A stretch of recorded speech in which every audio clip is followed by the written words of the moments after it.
Bem, se fala muito em crise atualmente e nós estamos em dificuldades. Mas é preciso sempre colocar o texto no contexto, porque o Brasil não é uma ilha no mundo.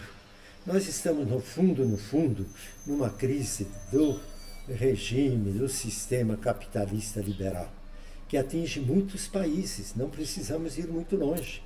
Basta irmos à Argentina, ao Peru, a Venezuela, Nicarágua e, na Europa, a França, para citar um, que estão imersos e outros já passaram por grandes crises no setor econômico e social.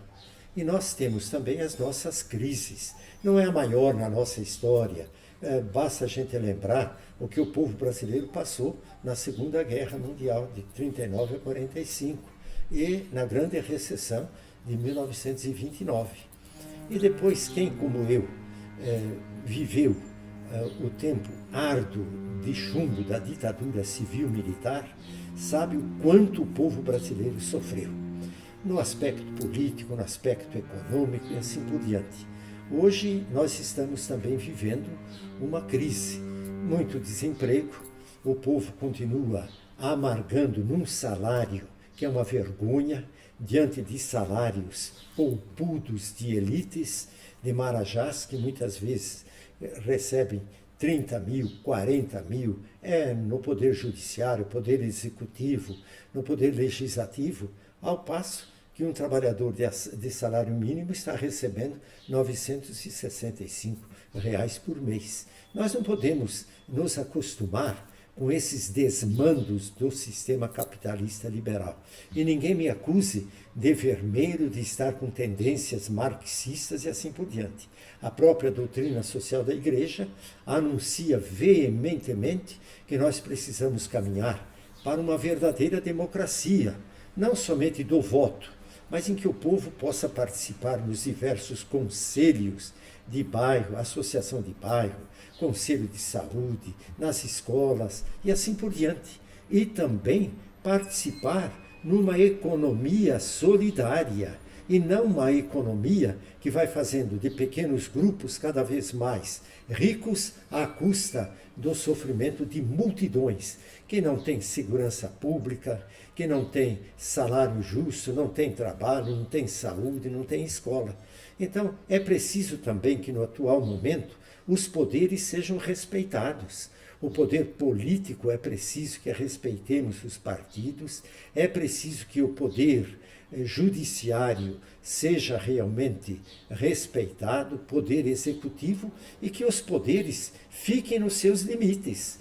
O que é ruim é quando um poder interfere no outro, como, por exemplo, poder político dando golpe. Aquilo que nós vivemos no Brasil de agora. E depois, também, o poder policial, olhe, se partidarizando nos seus julgamentos muitas vezes. Então, é preciso que haja realmente respeito a esses poderes para que a República, numa economia verdadeiramente solidária, porque democracia não é somente de voto, é também no voto, mas é preciso que democratizemos os bens desta República que Deus destinou a toda a população e não a pequenos grupos.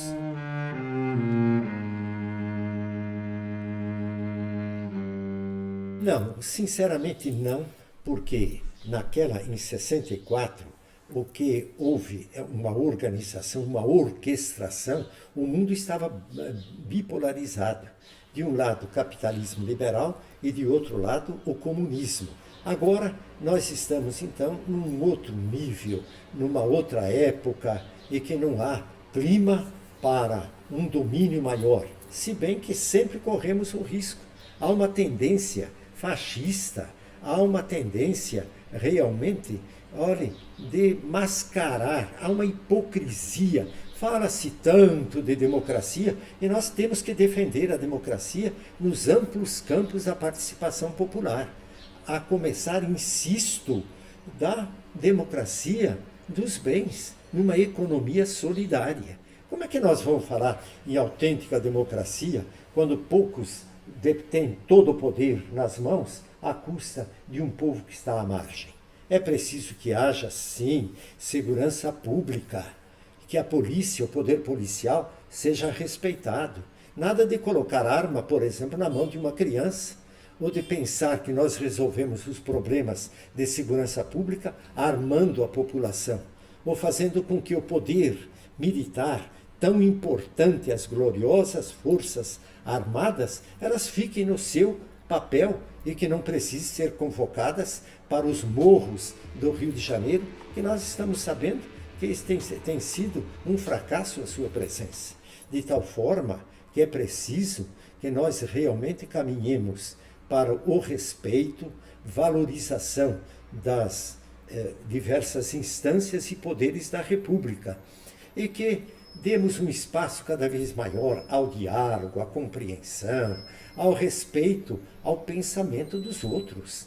Nada de fascismo, nada de nazismo disfarçado num poder que vai se penetrando, vai fazendo com que as pessoas fiquem violentas. A troco de quê?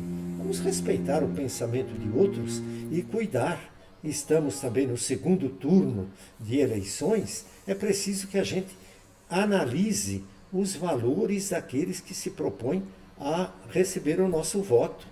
Muitas vezes pessoas que não respeitam as minorias, que atacam a população negra, os índios, que não são favoráveis à reforma agrária e outras reformas fundamentais que atinjam não o povo simples, não o povo assalariado, que já está demais sacrificado, mas sim aqueles que são os marajás na República.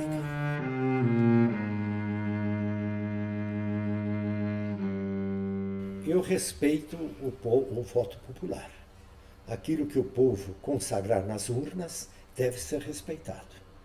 Eu prego e anuncio para o meu colega eleitor e eleitora que nós precisamos estar atentos aos valores, aqueles que respeitam realmente a República, aqueles que não apelam simplesmente para as armas, mas aqueles que valorizam o respeito ao poder policial. É preciso que a polícia seja melhor preparada, adequada e tenha meios. Aqueles que defendem a reforma agrária, num país continental como esse, nós temos populações que querem trabalhar a terra e não têm terra. Aqueles que defendem o direito à propriedade particular, não de poucos, mas de todos, porque o direito à propriedade particular é um direito, inclusive a doutrina social da Igreja o defende, mas a propriedade particular tem que ter uma função social. Quando a propriedade particular é assambarcada por poucos, como a terra, muitas vezes até em cidade, e na zona rural, então, é uma calamidade, é um povo despojado. Então nós temos que estar atentos a candidatos que não defendem esses valores, não vamos dar o nosso voto, não. A partir de 2019, o cartão de visita do produtor rural para o MST vai ser um cartucho 762 de fuzil. Mas candidatos que defendem os povos indígenas, defendem a reforma agrária, defendem realmente o respeito aos mais diversos poderes da República e não a invasão de um poder em cima de outro, cometendo desmandos como nós temos atualmente na República.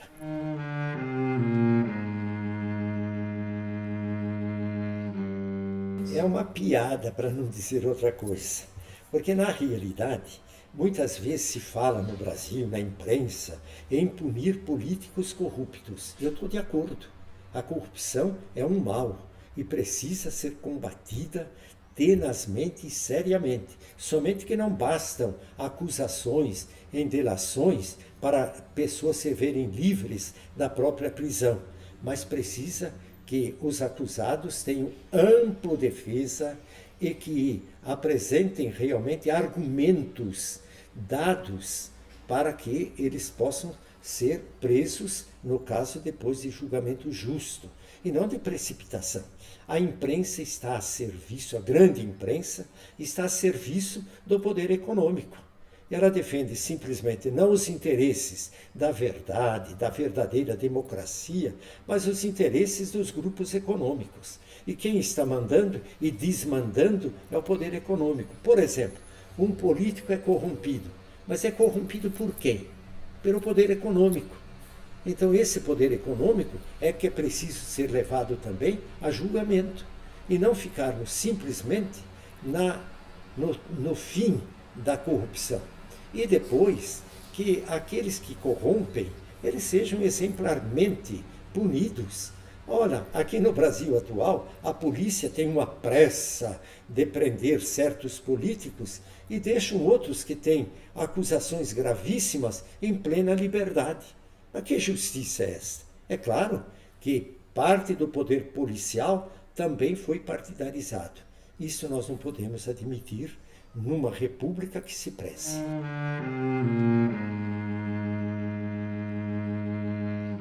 Olha, eu respeito as pessoas de igreja como tenho aprendido de Jesus a respeitar o meu próximo, de qualquer religião que seja, se não tem religião, de qualquer cor que seja. E é claro, dentro da própria igreja, eu prezo os meus irmãos no episcopado. Quando eu não falo em nome da CNBB, não falo em nome disso e daquilo. Eu falo em nome de um cidadão que é bispo, emérito da igreja e que foi, durante longa data, militante na minha profissão de jornalista e bispo, padre e assim por diante. De tal forma que, na realidade, eu sou amigo pessoal do Lula, da família dele. Quando a esposa dele estava doente, eu fui ao hospital, administrei o sacramento dos enfermos, no seu velório lá estive, na missa de ano, batizei o neto e a bisneta do Lula, somos amigos de longa data. A respeito dele, eu acho que não bastam acusações, é preciso que se prove aquilo de que ele é acusado. E depois também eu me admiro da pressa com que ele foi detido e preso e como esta pressa não foi executada em cima de outros que estão poderosos e agindo na República. De tal forma que toda parcialidade recebe de minha parte, é evidente, uma recusa. Nós precisamos de uma justiça realmente isenta, sem o que nós realmente não teremos uma verdadeira república nesse país, cujo povo é o melhor do mundo. E desde garotinho, lá no grupo escolar de Saltinho, eu aprendi: adora a terra em que nasceste, não há país como este. De esperança em esperança, na esperança sempre, como sempre nos anos de chumbo, dizia e gritava D. Paulo Varisto Cardeal Arce.